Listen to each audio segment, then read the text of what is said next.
Nombre de travaux dans le champ des études portant sur la civilisation ougaritique l'ont déjà souligné, et cela a été le sujet de plusieurs interventions déjà aujourd'hui. Dans la société ougaritique, une place importante était accordée à la royauté, à la figure du roi, dont les fonctions sont plurielles, celui-ci jouant notamment un rôle de premier plan dans le culte officiel, à sa descendance, à la lignée royale, dynastique, mais aussi donc au devenir du souverain après sa mort. Ce dernier thème étant celui qui retiendra plus particulièrement notre attention. Nos connaissances en ce domaine se fondent bien évidemment pour une grande part sur les sources écrites. Le roi défunt accède à un statut divinisé. Il entre au panthéon des immortels, des Malakuma éternels, ce qui est traduit par les épigraphistes, roi éternel, des Malakula Ilim, donc des rois éternels, et au cercle des Rapauma. Ce dernier terme est construit sur une racine sémitique qui signifie guérir. Les Rapauma sont donc des protecteurs, des guérisseurs par excellence, des résidents de la terre, d'où ils étendent leur influence bénéfique sur le peuple, depuis l'individu malade ou privé d'enfants jusqu'au royaume de la pénurie des récoltes à la crainte de voir s'éteindre la dynastie. Ces thèmes, ceux de la descendance, de la lignée dynastique, du devenir du roi, des rois après la mort, sont abordés dans différentes catégories de textes, la plupart en ougaritique. Nous les avons déjà vus pour la plupart aujourd'hui et hier. Nous disposons d'une liste dynastique qui a pu être restituée à partir de documents, dont plusieurs listes de rois divinisés. Elles sont écrites en ougaritique comme en akkadien. Nous disposons de textes de la pratique, ici à l'écran la tablette RS34-126 dont il a déjà été question, provenant de la maison d'Urtenou, dont le texte en ougaritique fait référence à la mort vers 1200 avant notre ère de l'avant-dernier roi d'Ougarit, Nikmadou, et se termine par la prescription de sacrifices de bien-être pour son successeur, Amurapi, et sa maison. Des textes dits paramythologiques, en ougaritique, RS 24-257, ou ici à l'écran, RS 24-252, des textes bien connus provenant de la maison dite du prêtre magicien. Nous retrouvons également des informations dans les poèmes mythologiques. On retrouve par exemple les Rapauma dans le poème de Baal et de la mort, ou encore dans celui des Réphaïm. Ce poème des Réphaïm est composé en fait de plusieurs fragments de tablettes narrant différents épisodes, une convocation des Rapauma, le récit d'un voyage des Rapauma, la description de leur banquet, et on notera aussi l'annonce de l'accession de quelqu'un à la royauté dans un passage de ce poème des Réphaïm qui est ici présenté à l'écran. Et puis également des informations que l'on recueille dans les légendes, la légende de Danel et la légende de Keret, Kerta, Kirtou, dont l'un des sujets de prédilection est le principe de la royauté et de la pérennité dynastique. Enfin, dans le répertoire des textes syllabiques, nous disposons de fragments d'une œuvre littéraire mésopotamienne connue à Ougarit, comme d'ailleurs dans tout le Proche-Orient ancien, l'épopée de Gilgamesh, le grand homme qui ne voulait pas mourir, une œuvre qui narre l'histoire d'un roi mythique au courage et à la force insurpassable, en quête d'immortalité. Mais ici, le roi ne pourra pas l'atteindre, comme le lui apprend le survivant du déluge. Les documents d'Ougarit, qui n'en livrent que des passages, proviennent tous de la maison dite d'Urtenou, soit du même bâtiment que celui qui a livré la tablette RS34-126 que nous avons vue précédemment. En conclusion de ce bref aperçu des témoignages de la culture écrite sur le sujet qui nous occupe, quelques éléments. Qu'il faut retenir. Nous sommes en présence de textes qui témoignent d'une grande diversité, mais leur nombre est somme toute très réduit et il ne nous apporte finalement que des éclairages ponctuels. Ce sont des écrits, comme cela a déjà été signalé, qui sont d'interprétation difficile et qui ont bien souvent donné lieu à des lectures différentes. On note également des frontières qui sont relativement floues entre mythe et rite, entre religion et magie, entre religion et idéologie royale, distinguer ce qui relève de la sphère officielle et de la sphère privée, nous l'avons déjà vu, du culte officiel ou de la religiosité populaire, est l'une des difficultés majeures de nos études, tout en se demandant finalement si cette distinction avait réellement un sens aux yeux des Ougarita. Culte et magie ne sont pas des concepts antithétiques et tout processus magique doit aussi avoir une efficacité pour la collectivité. Donc dans ces textes, il y est question à la fois de rois d'Ougarit, mais pas uniquement, comme nous venons de le voir, puisque les deux textes épiques font référence à l'histoire de rois ou de régents qui ne sont pas désignés comme des rois d'Ougarit. Et puis, avec l'épopée de Gilgamesh, eh bien, nous avons un texte, une œuvre littéraire de tradition mésopotamienne. Ce cadre étant planté, nous pouvons nous tourner maintenant vers les témoignages de la culture matérielle au cœur de mon exposé. Et mon propos, bien évidemment, ne sera pas dans le temps qui m'est imparti exhaustif.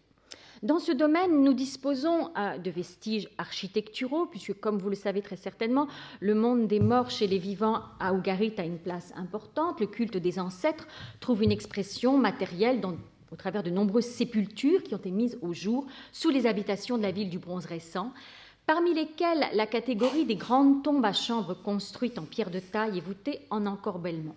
C'est à ce groupe qu'appartiennent les deux tombes royales découvertes dans le palais royal.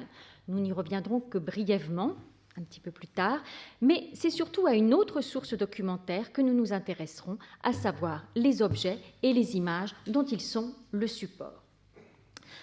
Le questionnement est le suivant. Les croyances, les idées dont on reconnaît l'expression dans la culture écrite trouvent-elles aussi un écho dans l'iconographie d'Ougarit? Quels sont les apports éventuels de l'approche iconologique pour le sujet qui nous occupe?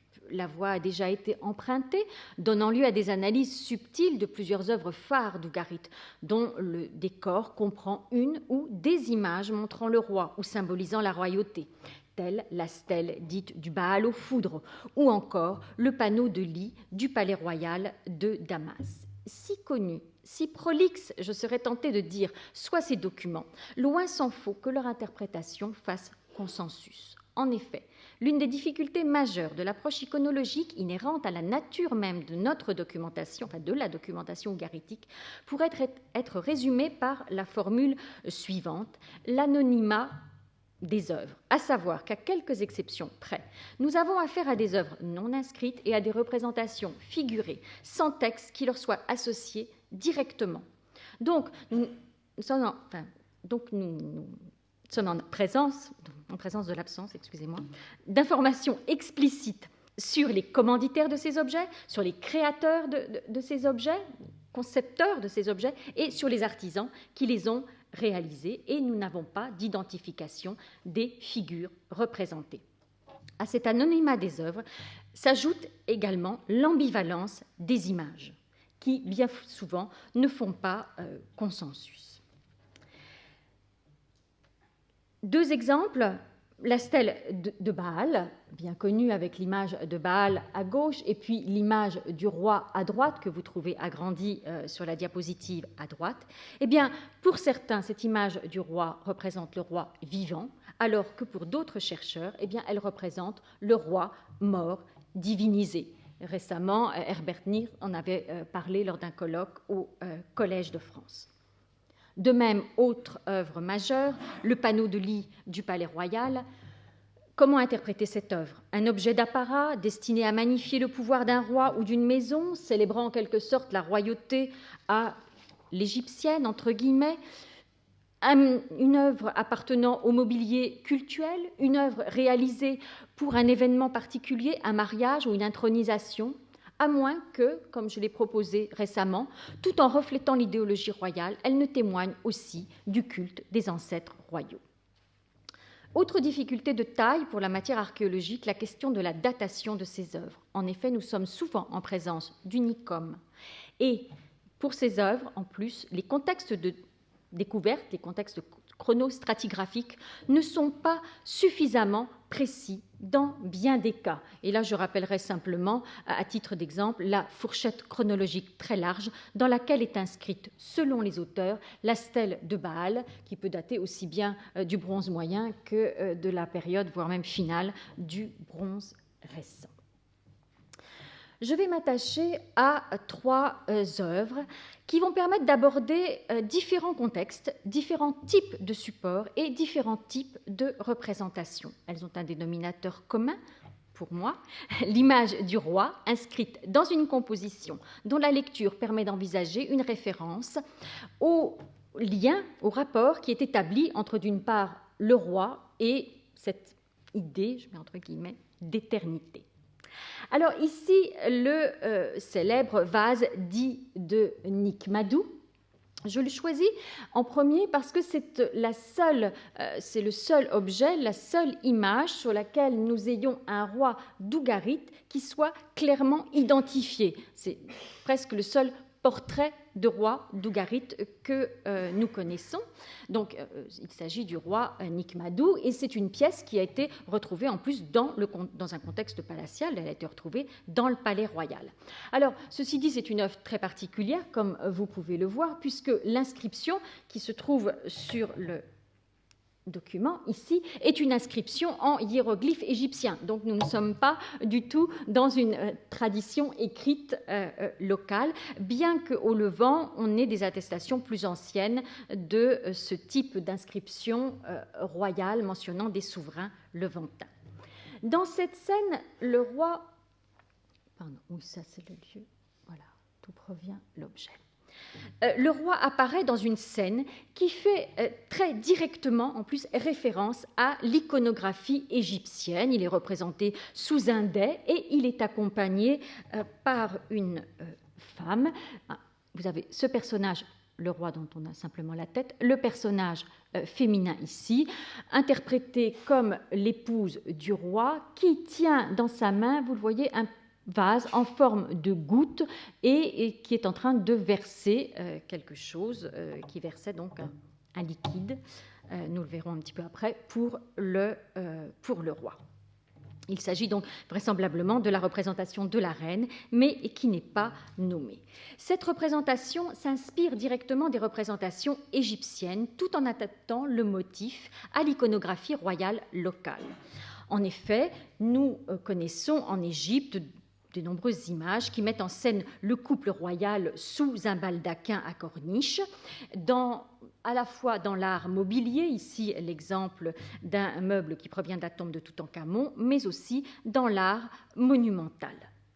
L'originalité de la représentation d'Ougarit est notamment traduite par la présence à la place d'une frise d'Uraeus, de cette frise de bouquetin sur laquelle je reviendrai très rapidement. Le lieu de réalisation de cet objet est débattu. L'Égypte, peut-être un cadeau diplomatique ou peut-être une production locale, mais suivant des canons égyptiens, comme l'a montré encore récemment une étude d'Erika Fischer. La datation de cette œuvre, tout le monde n'est pas d'accord. On fait mention d'un Nicmadou. Alors, lequel est-ce ?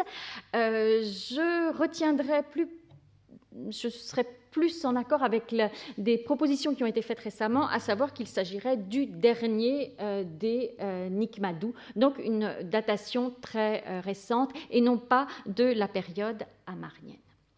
Des hypothèses ont été jusqu'à présent présentées pour interpréter cette scène, privilégiant plutôt la représentation du roi dans sa fonction terrestre de monarque. Et avec donc une œuvre qui pourrait avoir été réalisée peut-être à l'occasion d'un mariage, d'une intronisation. La question qui se pose est qu'à cette période, Ougarit est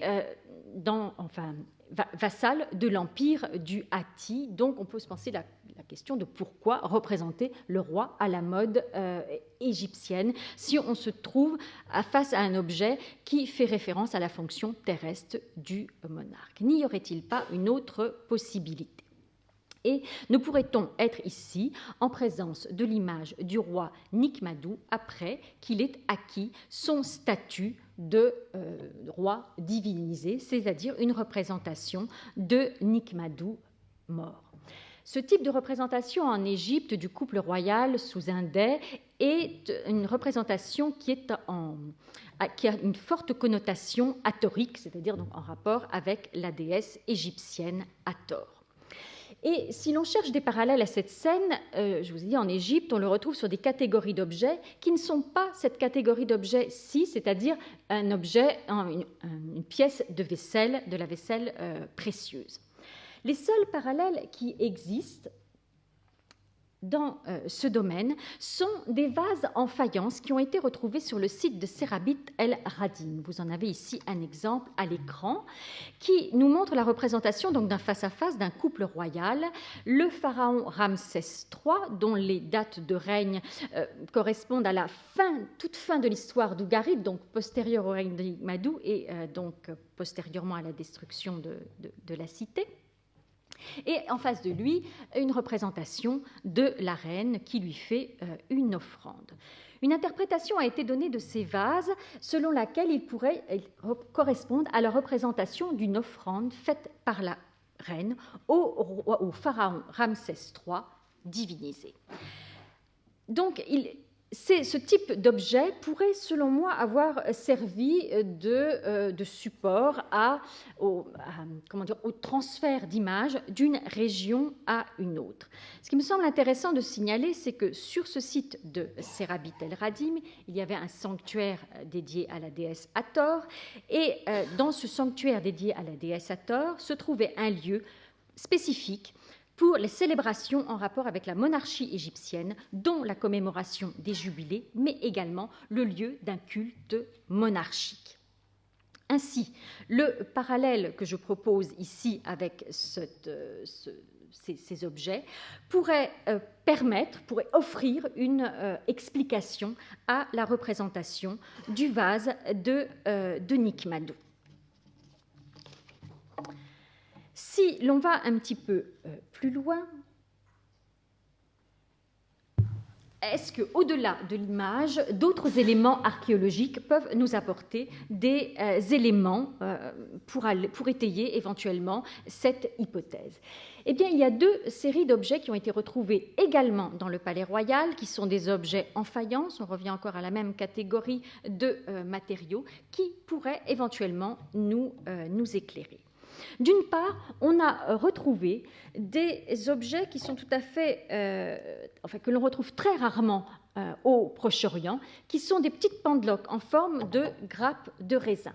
Ce type de pendeloque en Égypte était utilisé pour décorer justement des baldaquins, et ce sont ces petits éléments que l'on trouve en fait ici représentés de manière très très schématique sous le dais royal.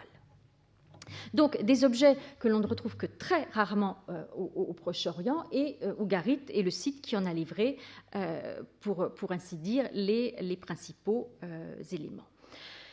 La référence au vin, ce vin qui est la boisson par excellence des dieux du panthéon ougaritique, mais le vin aussi, c'est la boisson qui coule au banquet des Rapaouma. Et la question que je me pose, c'est que l'image de ces grappes de raisin faisant référence à la treille aurait peut-être pu constituer un cadre évocateur pour la consommation du vin dans le cadre du palais. Rappelons aussi que la déesse Hathor était en Égypte la déesse de l'ivresse, qui est un moyen d'abolir la barrière qui sépare l'homme de la divinité. Autre pièce archéologique, il s'agit d'un fragment de vase en faïence, ici, une situle. Nous n'avons que la partie supérieure de ce vase, qui est en fait un vase qui a exactement la même forme que le vase qui est représenté dans les mains de la reine sur le vase de Nikmadou. Cette pièce est exceptionnelle. On a très peu de parallèles en Orient. Nous n'en avons qu'une à Ougarit. Et cet objet est l'un des rares objets qui ait été retrouvé à ce jour, que l'on puisse compter au nombre des objets qui proviennent du mobilier des tombes royales d'Ougarit. Donc, la question que l'on peut se poser, c'est éventuellement est-ce que ces objets que nous avons retrouvés et la représentation donc de ce vase de Nikmadou peuvent-ils offrir des éléments de compréhension à l'utilisation de ces objets et peut-être dans le cadre de pratiques rituelles ou cultuelles? Dernier élément, mais que je ne pourrais pas développer, ici, c'est une hypothèse selon laquelle, ici, cette frise de bouquetin, donc qui fait la particularité de cette représentation, a généralement été interprétée comme un élément marquant l'identité asiatique du souverain, hypothèse à laquelle j'adhère tout à fait, et elle a été mise également en rapport avec un signe égyptien, un signe cryptographique qui signifie le mot année. La répétition de ces éléments ferait ainsi référence à une fonction apotropaïque et également à l'idée de renouvellement et de régénération, renforcée par donc la multiplication du motif. J'adhère tout à fait à ces idées, j'en ajouterai une en plus. Il me semble que ces têtes de bouquetin pourraient aussi correspondre à un attribut que l'on pourrait mettre en rapport avec la déesse Anat. Et comme on sait que cette déesse Anat est également une déesse qui est assimilée à la déesse Hathor, on aurait là un élément de compréhension complémentaire, peut-être à la lecture de cette scène. Voilà. Deuxième cas.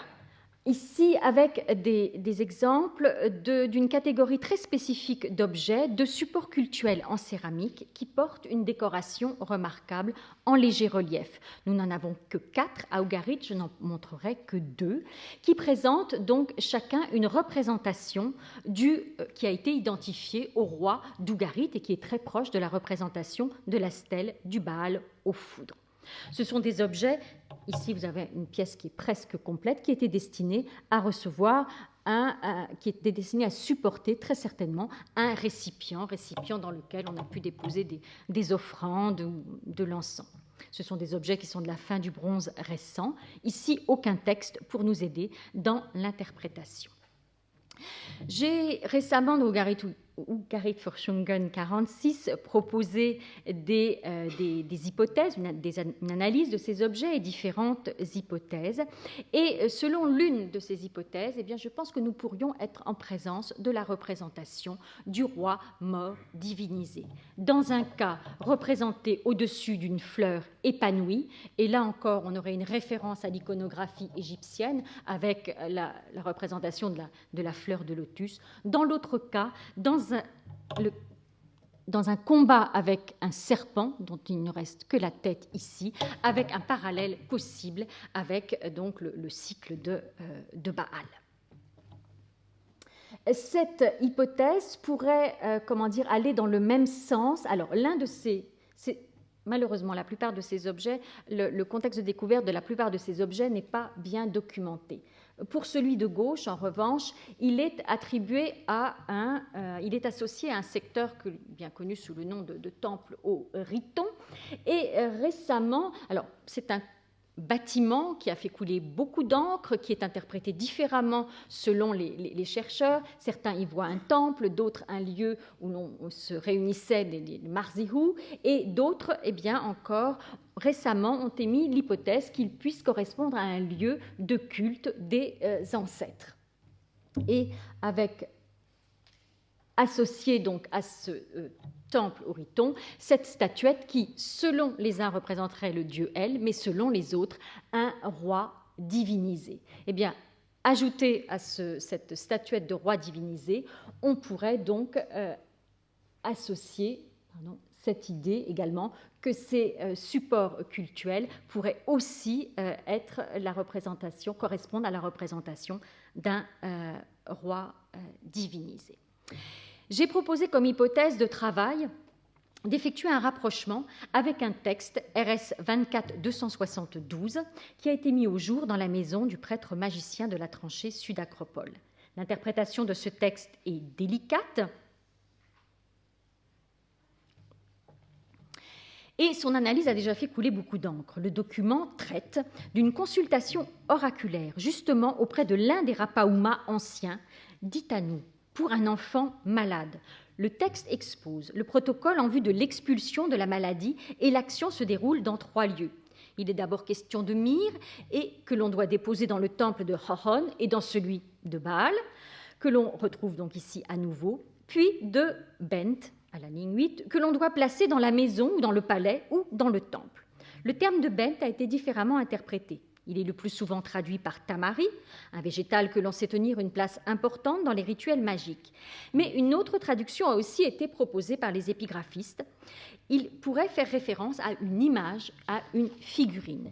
Et la question que je me pose, c'est ces supports, eh bien, pourrait-il, ce rapprochement avec ce texte, pourrait-il éclairer la fonction de ces supports? Ce type de réalia pourrait-il avoir joué un rôle dans le cadre des pratiques sur lesquelles nous éclaire ce texte RS 24-272? Serait-il à la fois porteur de l'image et médiateur pour la manipulation de substances odoriférantes que l'on aurait placées dans le récipient au-dessus? Pourrait-il être les supports tangibles du pouvoir et de l'efficience magique permettant que se réalise la puissance effective et agissante des mots et des gestes du ou des acteurs du rituel? Ici, eh bien, la représentation du roi défunt divinisé serait là pour une représentation du guérisseur, puisque ces Rapaouma sont des guérisseurs par excellence. Et avant de passer à la dernière œuvre, eh bien, on retient la référence dans cette image, encore une fois, à l'Égypte. Dernier, est-ce que j'ai encore très court. Le dernier cas, cette fois-ci en rapport avec le monde des lettrés. Donc nous restons dans le domaine de l'iconographie, mais cette fois-ci, notre regard se tourne vers la Mésopotamie. Il s'agit de l'empreinte d'un saut-cylindre sur une tablette qui a été retrouvée dans le palais royal, donc à nouveau le contexte palatial. Le texte est un texte syllabique, il s'agit d'un acte juridique qui a été publié par Nouguerol. Donc à la fois nous avons ici un support sur un même support texte et image, mais le texte n'a pas de rapport direct avec l'image. Le décor de ce cylindre, que j'ai déjà eu l'occasion de présenter rapidement à Münster, offre une composition remarquable, qui est exceptionnelle et qui est importante dans le domaine des études iconographiques du Proche-Orient, puisque l'on a un agencement de plusieurs scènes en lien les unes avec les autres, qui correspondent à la version imagée de plusieurs moments d'une œuvre écrite qui a été évoquée précédemment, à savoir l'épopée de Gilgamesh, ce roi en quête d'immortalité. Bon, en haut à droite, vous reconnaissez notamment le combat quand Enkidu et Gilgamesh sont en train de tuer Umbaba, ou encore lorsque Enkidu et Gilgamesh combattent des lions, et puis au centre, les deux personnages de part et d'autre d'un végétal, l'arbre qui peut être utilisé pour la construction du temple. Revenons au texte de la tablette, puisqu'il faut que je sois très rapide. Nous avons en effet la chance donc d'avoir un document qui est signé, qui nous livre le nom du scribe. Et le scribe qui a écrit cette tablette est le scribe Noumi Rachab, un lettré bien connu à Ougarit, comme l'ont montré des publications récentes de Florence Malbranc-Labatte, Carole Roche-Hollet et Robert Hollet. Un scribe actif dans la deuxième moitié du XIIIe siècle, sous plusieurs règnes, dont le dernier étant le règne de Nikmadou. Il est connu pour avoir rédigé des actes juridiques, mais pas uniquement. C'est en effet ce même scribe qui a probablement copié le récit du déluge qui est connu par une tablette, la tablette RS 22-421, une recension locale probablement de l'épopée de Gilgamesh ou du mythe d'Atra-Assis. Des études récentes se sont attachées à la fonction. Alors, ce personnage Noumi Rachab avait la fonction de soukal, que l'on traduit par chambellan, vizir. Et des études récentes se sont attachées à cette fonction plus particulière, et elles ont montré que le soukal, qui est l'équivalent du terme ti en ougaritique, eh bien, est à la fois un secrétaire royal, donc un personnage important qui avait des charges administratives, mais également des charges cultuelles. Il était un acteur du culte sacrificiel, et notamment dans le cadre des offrandes taou, et il pourrait aussi avoir fait office d'exorciste. Plusieurs membres de la famille de Noumi Rachab portent ce titre, et une étude récente a montré aussi des liens avec les pratiques divinatoires, donc on revient toujours aux mêmes idées, et aussi avec le clergé du dieu de l'orage, là encore une fois, ce Dieu qui est protecteur du royaume, de la royauté, qui, alors je mets des guillemets, qui meurt et qui renaît. Donc ces exemples pour montrer la potentialité de l'étude des images. Il ne s'agit que de quelques cas qui ont été montrés. Récemment, une publication de Jacques Lagarce et d'Elisabeth Dupuy-Tisson avait également abordé la question de la représentation de Rapillou. Ces cas pour insister sur le fait que les études iconologiques permettent aussi de renouveler nos questionnements en apportant des données autres que celles qui sont apportées par les textes, notamment dans le domaine des interactions culturelles. Et elles montrent aussi la nécessité, l'importance de contextualiser toute notre documentation, parce que je pense que c'est un moyen également d'avancer. Et je terminerai en disant que ces œuvres aussi témoignent, comme les textes, de la grande part de créativité des Zougaritas. Je vous prie de m'excuser pour mon retard et je vous remercie.